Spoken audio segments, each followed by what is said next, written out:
तो आज की इस वीडियो में हम डीमन स्लेयर का वो पार्ट कवर करने वाले हैं जो कि स्वॉर्ड्समैन विलेज आर्क और इन्फिनिटी कैसल आर्क के बीच में आता है, जिसमें कि बेसिकली डीमन स्लेयर्स जो उनके डीमन स्लेयर मार्क्स है उन पर फोकस करते हैं कि कैसे वो उन सबको जील्ड कर सकते हैं और मुजान को तगड़ी फाइट दे सकते हैं। तो इसलिए अगर तुमने ये दो वीडियोस नहीं देख रखी या देख लेना, नहीं तो मजा ही नहीं आएगा इस वीडियो को देखने में। और अगर देख लिए देन एंजॉय द शो।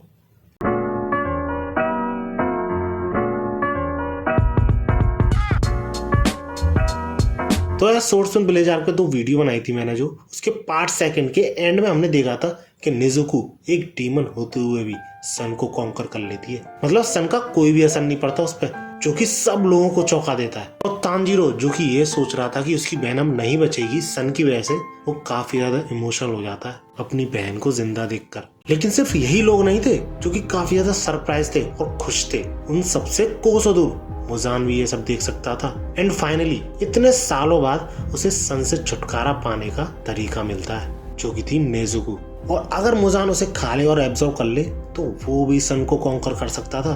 मतलब बंदे की सिर्फ एक कमजोरी थी, वो भी जा सकती थी इससे। इसके बाद हम देखते हैं तांजीरो को, जो कि इतनी तगड़ी और खतरनाक बैटल के बाद पूरे 7 दिन बाद उठ रहा होता है और उठते ही गपागप राइस बॉल्स को दबा रहा होता है। और एक डीमन स्लेयर से बात करते समय हमें तांजीरो के थ्रू ये पता चलता है कि नेजुको को तमायो चेक कर रही है, जिसने कि पहले ही ये गैस कर लिया था कि आने वाले टाइम में नेजुको सन को कॉन्कर कर सकती है, उसकी सनलाइट के इफेक्ट से बच सकती है डीमन होते हुए भी। इसके बाद हम ये देखते हैं कि सारे प्लेयर्स की मीटिंग हो रही होती है और वो काफी ज्यादा खुश होते हैं ये देख के बिना कोई डीमन स्लेयर की कैजुअलिटी के 2 अपर मूव्स को मार दिया गया है। लेकिन भैया डीमन स्लेयर का जो हेड था उसकी तबीयत तो खराब रहती ही थी, तो वो मीटिंग अटेंड नहीं कर पाता, जो सुन के वो सारे हशीरा एकदम शांत हो जाते हैं और काफी ज्यादा दुखी भी होते हैं। अब इस मीटिंग में बेसिकली 2 ही चीजों पे बात होती है। एक तो नेजुको जिसने कि सन को कॉन्कर कर लिया है, तो उसके पीछे मुजान आने वाला है, इसका मतलब ऑल आउट बैटल भी शुरू होने वाली है। और दूसरी चीज, टोकिटो और मित्सुरी दोनों के फेस पे एक अजीबोगरीब मार्क देखे थे उन दोनों के क्रोज ने। और जब उनसे ये पूछा जाता है कि क्या कंडीशन है, कैसे वो मार्क्स ऑप्ट इन करे जाए, तो वो दोनों शॉक, क्योंकि भैया उन्हें कुछ पता ही नहीं, क्योंकि अचानक से हुआ है उनके साथ ये। इसके बाद उन्हें ये बताया जाता है कि सेनगोकू एरा में, यस वही एरा जिसमें कि योरेची था, काफी सारे स्वॉर्ड्समैन थे जिन्हें कि फर्स्ट ब्रीथ का मास्टर भी बोला जाता है, और वो सब काफी ज्यादा पास थे मुजान को एंड करने में, उसको खत्म करने में। और ऑलमोस्ट उन सब पर वो मार्क्स अपीयर होते थे। ये बात सुन के उनमें से काफी सारे हशीरा सरप्राइज हो जाते हैं। लेकिन सवाल ये उठता है कि इसके बारे में किसी को पता क्यों नहीं है, इवन हशीराज को भी नहीं पता है। और इसका रीजन ये बताया जाता है कि उन मार्क्स को ऑप्ट इन करना, उन्हें एक्वायर करना इतना आसान नहीं था, और ऊपर से डीमन स्लेयर्स कई बार ऑलमोस्ट खत्म होते होते बचे हैं। तो इसलिए ऐसे टाइम में कहीं ना कहीं उन मार्क्स का डीमन स्लेयर्स पे अपीयर होना बंद हो गया। लेकिन एक चीज पक्की है कि एक बार जैसे ही किसी बंदे पे वो मार्क अपीयर होता है, इसके तुरंत ही बाद उसके साथियों पे भी वो मार्क्स अपीयर होना शुरू हो जाते हैं, जैसे कि वो मार्क्स रेजोनेट कर रहे हो। अब तुम्हें समझ में आई कि कैसे उन हशीराज पे भी वो मार्क्स अपीयर होना शुरू हो गए, क्योंकि तांजीरो उनके साथ था। और जब तांजीरो से इसके बारे में पूछा गया तो भैया वो एक्सप्लेन करने में नाकामयाब रहा। और सेम केस मित्सुरी के साथ भी होता है, जो देख के सब सोच रहे होते हैं भैया ये बंदी बोलना क्या चाह रही है। लेकिन इसके बाद टोकिटो एक्सप्लेन करने की कोशिश करता है वो सारी कंडीशंस जो कि उन मार्क्स के अपीयर होने के लिए जिम्मेदार हो सकती हैं, जो कि था बॉडी का टेम्परेचर बढ़ जाना और हार्ट बीट्स भी काफी ज्यादा तेज हो जाना। अब मीटिंग खत्म होने के तुरंत ही बाद ग्यू वहाँ पे बिना किसी को कुछ बोले वहाँ से निकलने लगता है। सारे डीमन स्लेयर्स के रोकने के बावजूद रुकता नहीं है बंदा, और उन सब में बहस भी होना शुरू हो जाती है। लेकिन वहाँ पे प्रेजेंट सबसे स्ट्रॉन्गेस्ट हशीरा यानी हिमेजिमा सिर्फ एक क्लैप के थ्रू अपनी पावर की प्रेजेंस महसूस कराता है सबों को, और उन सबसे रिक्वेस्ट करता है वहाँ पे बैठकर थोड़ी और बात करने के लिए। इसके बाद हम देखते हैं तांजीरो को, जिसको कि फाइनली वही तलवार मिलती है जो कि सेनगोकू एरा की थी और उस ट्रेनिंग पपेट में से निकली थी, जिसकी की बात मैंने इस वीडियो में की थी वैसे। और इसके बाद वहाँ पे अचानक से इनोजुके खिड़की तोड़ के तांजीरो के रूम में घुस जाता है और ये बताता है कि काफी ज्यादा स्ट्रॉन्ग होने वाले हैं हम सब, क्योंकि एक बहुत ही तगड़ा ट्रेनिंग सेशन शुरू होने वाला है, जिसको कि पिलर ट्रेनिंग का भी नाम दिया था, क्योंकि ये सारे डीमन स्लेयर्स पिलर्स के अंडर में ही ट्रेनिंग करने वाले थे। इसके बाद हम ये देखते हैं कि तांजीरो के पास एक लेटर आता है, जो कि और किसी का नहीं, खुद डीमन स्लेयर्स के हेड का होता है, जिसे पढ़कर तांजीरो तुरंत ही गियू से बात करने चला जाता है, क्योंकि वो बंदा बिल्कुल भी मोटिवेटेड नहीं था आने वाली फाइट के लिए। और उन दोनों के बीच हुई बातों से हमें ये साफ पता चल रहा होता है कि गियू काफी ज्यादा गुस्सा था तांजीरो से, क्योंकि उसने वाटर ब्रीदिंग को मास्टर नहीं किया और वो वाटर पिलर बनने की कोशिश भी नहीं कर रहा। बट इस चीज पे भैया तानजीरो माफी मांगता है कि सॉरी, मुझे नहीं पता थी कि तुम इस चीज की वजह से नाराज हो, और मुझे लगा था 2 ब्रीथ यूज करने में कोई प्रॉब्लम नहीं है, क्योंकि वाटर ब्रीदिंग बेसिक फॉर्म है सारी ब्रीदिंग्स की, तो इसलिए मुझे ऐसा करने में कोई प्रॉब्लम नहीं लगी। लेकिन इस पे शॉकिंगली गियो ये बोलता है कि तुम्हें वाटर ब्रीदिंग मास्टर करनी चाहिए थी, क्योंकि वाटर पिलर की सीट अभी भी वैकेंट है। इस पर Tanjiro confuse, water pillar seat vacant? क्या तुम नहीं हो वाटर पिलर? जिस पे गियो साफ इनकार कर देता है। इसके बाद हमें ये रिवील होता है कि ओया काता के लेटर में क्या लिखा था। वो बेसिकली गियो को मनाना चाहता था। उसका जो डाउट है खुद को पिलर की जो पोजीशन है उसको लेके उसको खत्म करने की रिक्वेस्ट थी उस लेटर में। अब भैया डीमन स्लेयर के हेड की रिक्वेस्ट थी, तो इसलिए तानजीरो हार नहीं मानता। गियो के सही में पीछे पड़ जाता है, चोक की तरह चिपक जाता है। क्या प्रॉब्लम है, मुझे बताओ ना, क्या होगा, ऐसे क्यों कर रहे हो? और ऐसा तानजीरो 1 नहीं 2 नहीं पूरे 4 दिन तक करता है उसके संग, जिसके बाद बंदा हार मान ही लेता और सब कुछ बताने लग जाता है तानजीरो कि उसने कभी फाइनल सिलेक्शन पार किया ही नहीं था। जिसे सुन के तानजीरो शॉक्ड कि भैया फिर डीमन स्लेयर बने कैसे। इसके बाद हमें बहुत बड़ी चीज रिवील होती है कि जो सीजन फर्स्ट में हमने सभी तो देखा था, जो कि ऑरेंज हेयर वाला बंदा था तानजीरो की जिसने हेल्प की थी, वो गियो का ही दोस्त था और इसी के साथ उसने सिलेक्शन में पार्टिसिपेट भी किया था। अब ऐसा सभी तो जो ये बंदा था, इसने सिंगल हैंडेडली उस सिलेक्शन के दौरान जितने भी डीमोन्स थे उन सबको मार गिराया था, इसलिए सारे लोग पास भी हुए थे सिर्फ उसे छोड़ के। इवन गियो खुद भी इंजर्ड हो गया था, उसको भी इसी बंदे ने सेव किया था। और हमें पता ही है कि सबीटो ने सिलेक्शन क्यों नहीं क्लियर किया था, तो इसलिए गियो का आज तक ऐसा लगता है कि वो इस सब के जो कि डीमन स्लेयर में आया हाशिरा बना, इस सब के लायक ही नहीं है। और ये सब सुन के तानजीरो लिटरली रो देता है, क्योंकि अंदर ही अंदर कहीं ना कहीं उसे ऐसा ही लगता था कि रेनगोकू की जगह अगर मैं मर गया होता तो शायद ज्यादा सही रहता, क्योंकि वो मुझसे ज्यादा पावरफुल और कैपेबल था। बट तानजीरो गियो से सिर्फ एक चीज पूछता है, जिससे कि गियो का ये सब देखने का नजरिया कंप्लीटली चेंज हो जाता है कि क्या सबीतो ने जो भी तुम्हें सिखाया, तुम्हारे साथ जो भी एक्सपीरियंसेस लिए, वो सब क्या तुम दोनों को एक साथ नहीं रख रहे हैं? और ये चीज सुन के गियो कंप्लीटली शॉक हो जाता है, क्योंकि ऐसा ही कुछ सबीटो ने उससे बहुत पहले कहा था। बट क्योंकि इसका कोई जवाब नहीं आता तानजीरो के पास, तो तानजीरो थोड़ा घबराने लग जाता है कि भैया मैंने कुछ बुरा तो नहीं बोल दिया। लेकिन एट द एंड वो भी ये बोलता है कि वो जाके अब ट्रेन करेगा।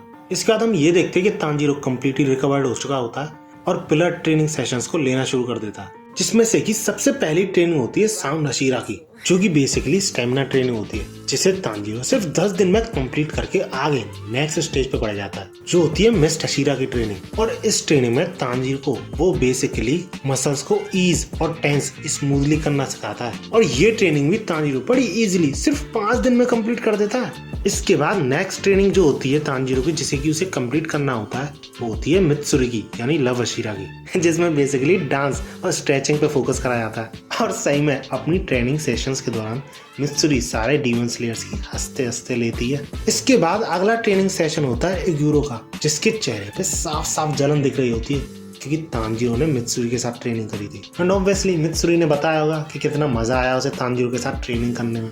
और उसकी ट्रेनिंग में बेसिकली ये करना होता है कि अपनी स्वॉर्ड को स्विंग करना है बिना ऑब्स्टिकल्स को हिट किए। इसका जब तानजीरो से ये पूछता है कि भैया इन सब ने करा क्या है, ऐसा क्या क्राइम कर दिया कि ऐसे बंदे पड़े हैं, और इसके रिप्लाई में वो स्नेक हाशिरा ये बोलता है, हाँ किए ना crime, crime of weakness, crime of forgetting, crime of taking his time.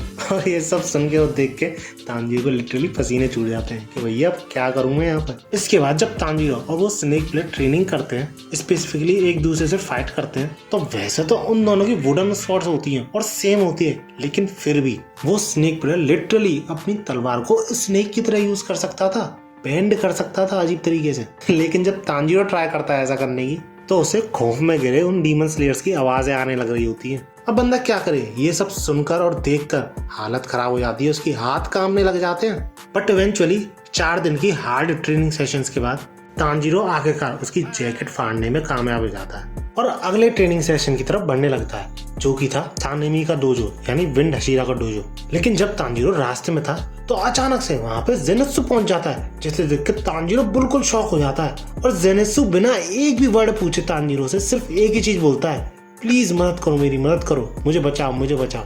Literally मदद की भीख मांग रहा होता है एक पर्सन से बचने की, जो कि था सानेमी।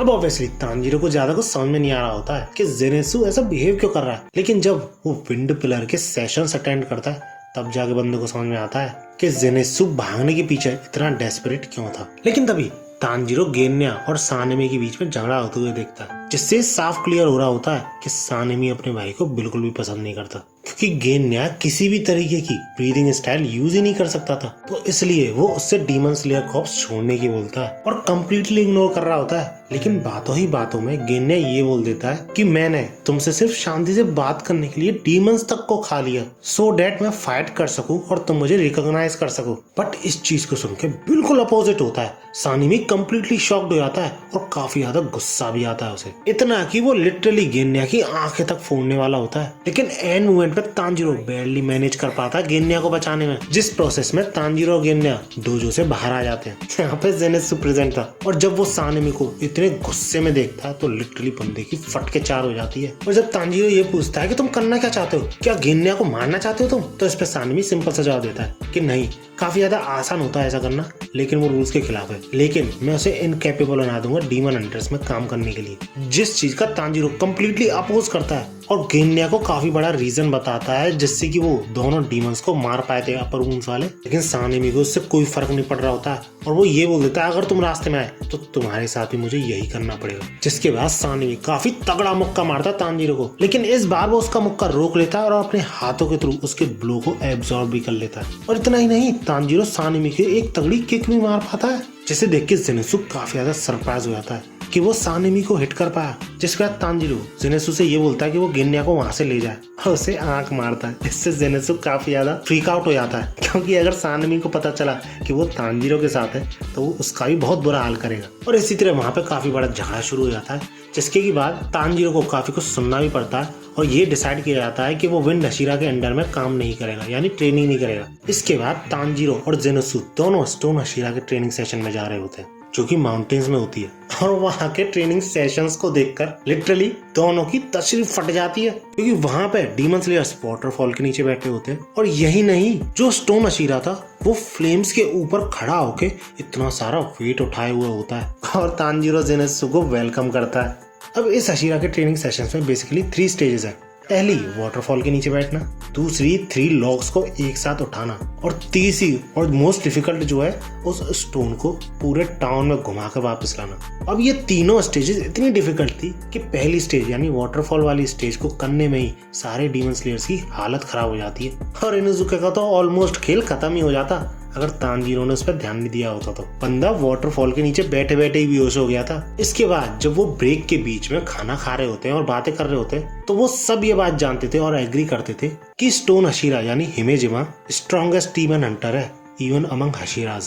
इसके बाद वो सब सारी स्टेज को एक एक करने की कोशिश करते हैं और फाइनली तांजीरो स्टोन वाली स्टेज यानी आखिरी स्टेज पे पहुंचता है। लेकिन भैया वो उस चट्टान को खिसकाना तो दूर हिला तक नहीं पाता है। और क्योंकि ये लास्ट ट्रेनिंग काफी ज्यादा डिफिकल्ट थी तो ये सबों के लिए कंपलसरी नहीं थी, तुम गिव अप भी कर सकते हो और जा सकते हो वापस। इसलिए एट द एंड काफी कम डीमन स्लेयर्स बच जाते हैं इस ट्रेनिंग में। लेकिन फिर भी 6 दिनों की कोशिश के बाद भी तांजीरो उस चट्टान को हिला तक नहीं पाता है। लेकिन जब तांजीरो होपलेस फील कर रहा होता है तभी वहाँ पे गेन्या पहुंच जाता है और सीधा सा जवाब होता है उसका तांजीरो से, क्या तुम्हारा ये मार्क बड़ा हो गया? और ऐसे ही करके वो कुछ बातें करते हैं। लेकिन बातों ही बातों में तांजीरो को रिपीटेटिंग एक्शंस का पता चलता है, जो कि एक तरीका है कंसंट्रेशन को बढ़ाने का, जिसमें कि तुम बेसिकली पेनफुल मेमोरीज को याद करते हो, जिससे कि तुम्हारा एंगर बढ़ता है, तुम्हारा ब्लड बॉयल होता है और तुम्हारा टेम्परेचर भी राइज होता है। जिसके बाद तांजीरो भी ऐसा ही करने की कोशिश करता है, अपनी फैमिली और रेनगोकू को याद करने की कोशिश करता है। एंड फाइनली तांजीरो के माथे पे वो मार्क अपीयर हो जाता है। और इतना ही नहीं, वो उस चट्टान को हिलाता तो है ही